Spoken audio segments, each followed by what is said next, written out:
வணக்கத்துடன் pepper and salt news என்கின்ற இந்த வலையொலியில் உங்களை சந்திப்பதில் நான் மகிழ்ச்சி அடைகின்றேன். தினமும் பல காணொலிகளோடு உங்களோடு பேசிக் கொண்டிருக்கின்றேன். நீங்கள் எனக்கு கொடுத்து கொண்டிருக்கக்கூடிய ஆதரவுகள் என்னை வியக்க வைத்து கொண்டிருக்கின்றன. தொடர்ந்து தமிழ் சார்ந்த விடயங்களை குறித்து பேசு என்கின்ற ஒரு உந்தல் எனக்கு உங்களால் வழங்கப்பட்டு கொண்டிருக்கின்றன.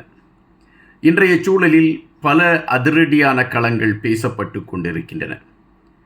இன்று நாம் எதை நோக்கி பயணிக்கிறோம் என்கின்ற விடயத்தை விட பாராளுமன்றத்தில் இன்று எதனை மையப்படுத்தி பேசினார்கள் என்கின்ற விடயம் முதன்மை பெறுகிறது.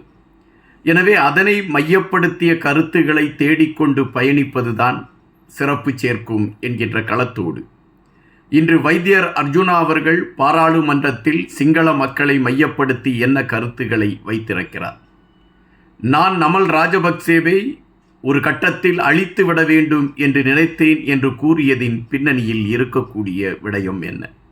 அதுபோல நீங்கள் நடத்துகின்ற வளர்ச்சி கூட்டங்கள் ஒரு ஆணியும் புடுங்க வேண்டாம் என்று சொல்லக்கூடிய அளவிற்குத்தான் இருக்கிறது என்று எதனை மையப்படுத்தி அவர் எடுத்து வைத்தார். இன்று வைத்தியர் அர்ஜுனா அவர்கள் எடுத்து வைத்த கருத்துக்களை ஏற்றுக்கொண்டு மருத்துவத்துறையில் இருக்கக்கூடிய ஊழல்களை களைவதற்கான முயற்சிகளை எடுப்பதற்கு அரசு தயாராகி கொண்டிருக்கிறதா என்கின்ற கேள்விகள் எழும்புகின்றன. இந்த கேள்விகளுக்கான விடைகளோடு இந்த காணொளிக்குள் நாம் பயணிக்கலாம்.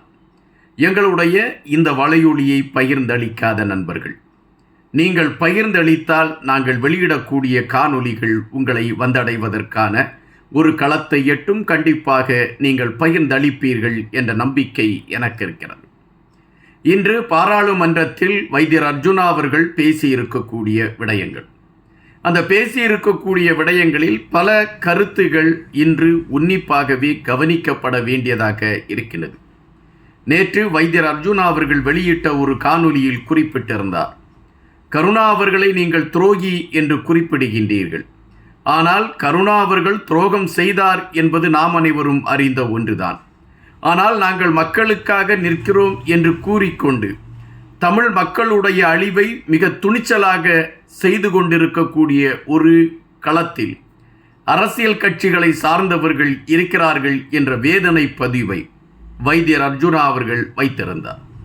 அந்த பதிவை மையப்படுத்தி நானும் ஒரு காணொளியை வெளியிட்டிருந்தேன். பலர் அந்த காணொளிக்கு ஆதரவுகளையும் தெரிவித்திருக்கின்றீர்கள். இன்று வைத்தியர் அர்ஜுனா அவர்கள் குறிப்பிட்டிருக்கக்கூடிய விடயம், நமல் ராஜபக்சேவை அழித்துவிட வேண்டும் என்கின்ற ஒரு எண்ணம் எனக்கு மனதிற்குள் இருந்தது. எப்படியாவது நேரம் கிடைக்கும் பொழுது இதை நிறைவேற்றிவிட வேண்டும் என்கின்ற தவிப்பும் என் மனதிற்குள் இருந்தது. ஏன் என்ற கேள்வியும் ஏன் என்ற வினாவும் உங்கள் மனதிற்குள் எழும்பலாம். என்னுடைய தந்தையை அழித்ததற்கான களத்தில் முதன்மையாக நின்றது ராஜபக்சே குடும்பத்தை சார்ந்தவர்கள். எனவே அந்த குடும்பத்தில் இருக்கக்கூடியவர்களை அழித்துவிட வேண்டும் என்கின்ற எண்ணம் என் மனதிற்குள் இருந்தது. நான் அவர்களை எப்படி அழிக்க வேண்டும் என்கின்ற எண்ணத்தோடு தான் என்னுடைய பயணங்களை வரையறுத்து கொண்டிருந்தேன். ஒரு காலகட்டத்தில் சிங்களர்கள் என்றால் பேய்கள் என்று அடையாளப்படுத்தி கொண்டார்கள். அவர்கள் நமக்கு எதிரானவர்கள் என்கின்ற சித்தாந்தங்கள் எங்கள் மனதிற்குள்ளே புதைக்கப்பட்டது. அதுபோலத்தான் தமிழர்களையும் சிங்களர்களுக்கு எதிரானவர்கள் என்கின்ற ஒரு அழுத்தமான பதிவு சிங்களர் மத்தியிலே கொண்டு செல்லப்பட்டது.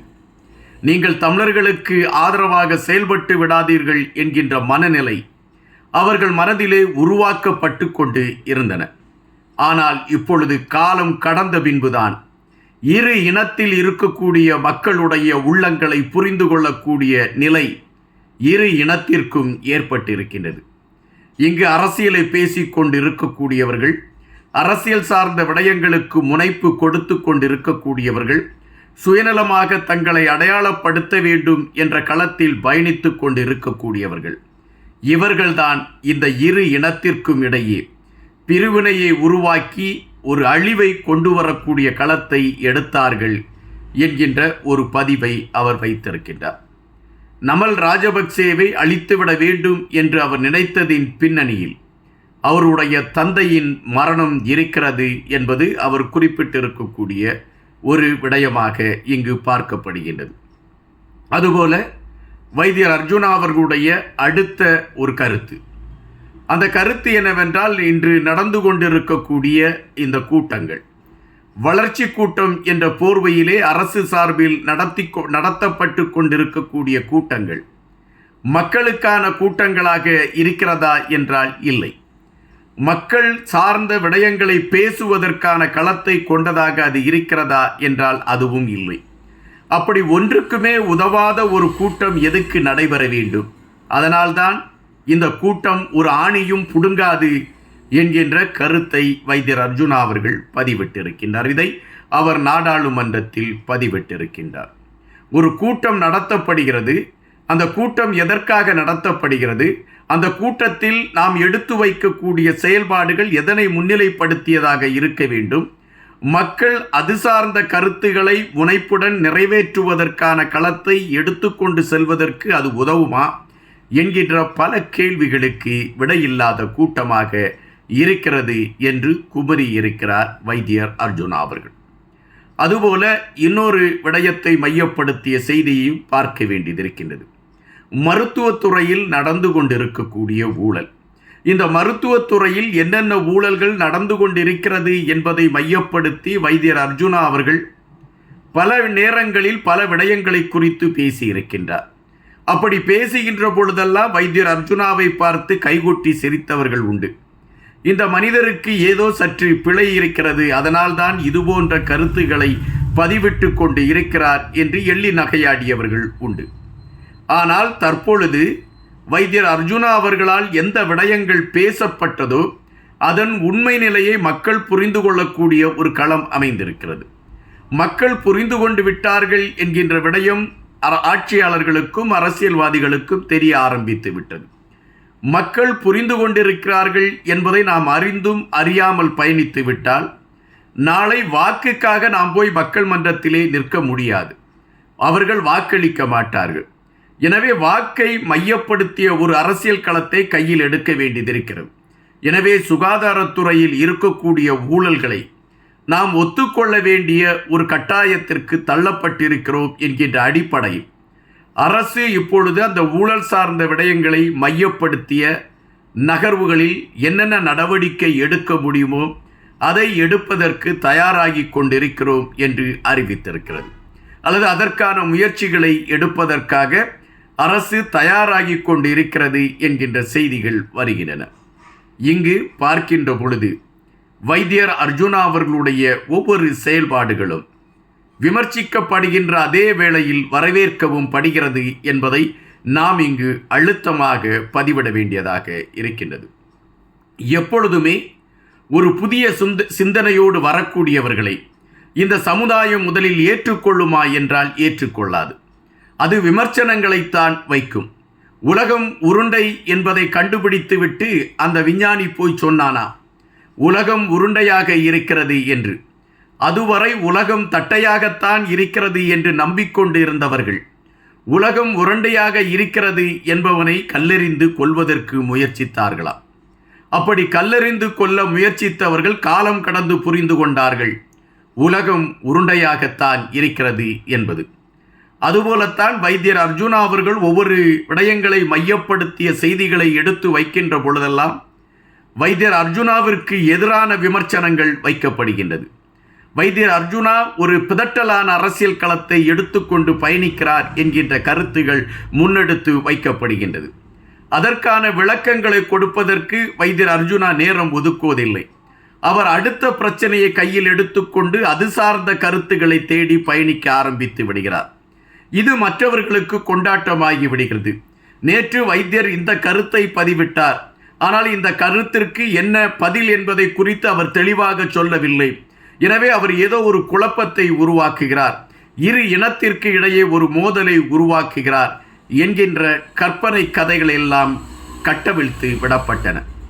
ஆனால் மக்கள் தெளிவாகி கொண்டு இருக்கிறார்கள் என்பதை நாம் இங்கு பதிவு செய்ய வேண்டியதாக இருக்கிறது. இப்பொழுது தங்களை சுற்றி என்ன நகர்வுகள் நகர்ந்து கொண்டு இருக்கிறது என்பதை மிக தெளிவாக கணிக்கக்கூடிய ஒரு நிலைப்பாட்டை மக்கள் எடுத்திருக்கிறார்கள். அவர்களுக்கு தெரிகின்றது இங்கு இந்த அரசியல்வாதிகள் எதை செய்கிறார்கள், ஆளும் கட்சியை சார்ந்தவர்கள் எதை செய்கிறார்கள். இந்த வைத்தியர் யாருக்காக நிற்கிறார்?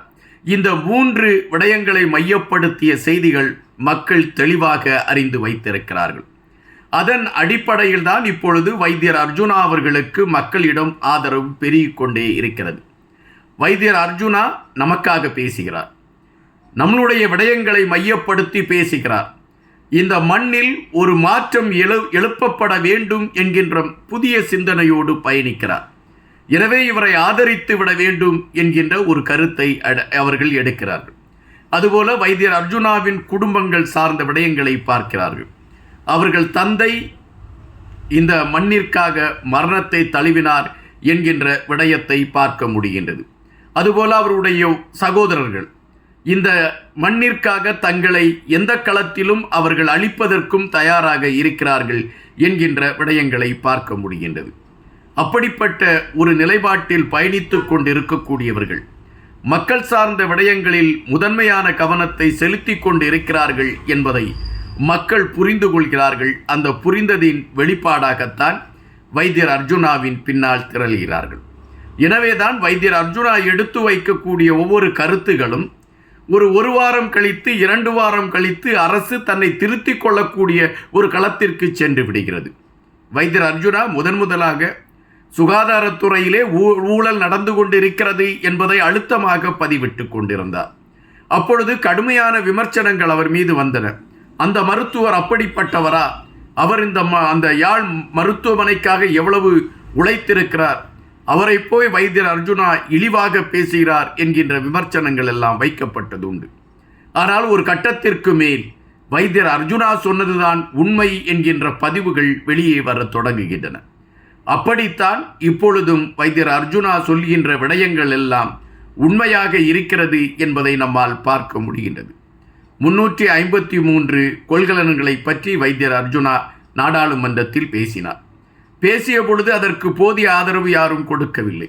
அதன் பின்பு அரசு பதபதைக்க ஆரம்பித்தது. இதன் உண்மை நிலை என்ன என்று நாங்கள் அறிவிப்போம் என்றது. இதை குறித்து வெளியே பேசக்கூடாது என்கின்ற தடைகள் விதிக்கப்படுகின்றது. அப்படி என்றால் இது சார்ந்த ஒரு அரசியல் இருக்கிறது என்பதை நாம் புரிந்து கொள்ள வேண்டியதாக இருக்கின்றது. தற்பொழுது இந்த மக்கள் வளர்ச்சி கூட்டத்தை மையப்படுத்தி நாம் பார்க்கின்ற பொழுது பலர் சொல்லக்கூடிய விடயம், அரசு அதிகாரிகளை நாம் இகழ்ந்து பேசக்கூடாது, இந்த அரசு மக்களுக்கான ஒரு வளர்ச்சி கூட்டத்தை நடத்தி அதிலிருந்து மக்களுக்கான விடிவை கொண்டு வருகிறது என்கின்ற கதைகள் எல்லாம் பேசப்பட்டன. ஆனால் இந்த வளர்ச்சி கூட்டமே ஒன்றுக்கும் உதவாத கூட்டம் என்று ஆணித்தரமாக பேசுவதற்கு யாரும் இல்லாத பட்சத்தில் வைத்தியர் அர்ஜுனா அதை ஆணித்தரமாக பேசியிருக்கிறார். நீங்கள் நடத்தி கொண்டிருக்கக்கூடிய இந்த கூட்டத்தினால் ஒரு ஆணியையும் புடுங்க முடியாது என்று அரசை பார்த்து வைத்தியர் அர்ஜுனா அவர்கள் எடுத்து வைத்திருக்கக்கூடிய அந்த வார்த்தை இலகுவாக கடந்து செல்லக்கூடிய வார்த்தை அல்ல. அது ஒவ்வொருவரும் தெரிந்து கொள்ள வேண்டிய ஒரு வார்த்தையாக இருக்கிறது. இவ்வளவு நிதி ஒதுக்குகிறோம் என்று அறிவிக்கின்றார்கள். ஆனால் அந்த நிதி சார்ந்த விடயங்கள் மக்களுக்காக ஒதுக்கப்பட்டிருக்கிறதா என்ற கேள்வியை இந்த கூட்டத்தில் கேட்டால் அதற்கான பதில் இல்லை. அல்லது அந்த மக்களுக்காக ஒதுக்கப்படுகின்ற நிதி மக்களை சென்றடைந்ததா என்ற கேள்வியை வைத்தால் அதற்கான விடை இல்லை. அப்படி என்றால் இந்த கூட்டம் ஒன்றுக்கும் உதவாத கூட்டம் என்றுதானே கணிக்க முடிகின்றது. இதை தெரிந்திருந்தும் தமிழ் அரசியல் கட்சி சார்ந்தவர்கள் எடுத்து வைக்கவில்லை. இதற்கான எதிர்ப்பை தெரிவிப்பதற்கு அவர்கள் முன்வரவில்லை. ஆனால் வைத்தியர் அர்ஜுனா அவர்கள் ஆணித்தரமாக எடுத்து வைத்திருக்கின்றார். இந்த நேரத்தில் வைத்தியர் அர்ஜுனாவுடைய செயல்பாடுகளை அங்கீகரிக்கக்கூடிய களத்தை தான் மக்கள் எடுக்க வேண்டும். அதுதான் இந்த காலத்திற்கு சரியான அல்லது ஒரு தெளிந்த ஒரு பாதையாக இருக்கும் என்று நான் நினைக்கின்றேன். நன்றியுடன் என்பா.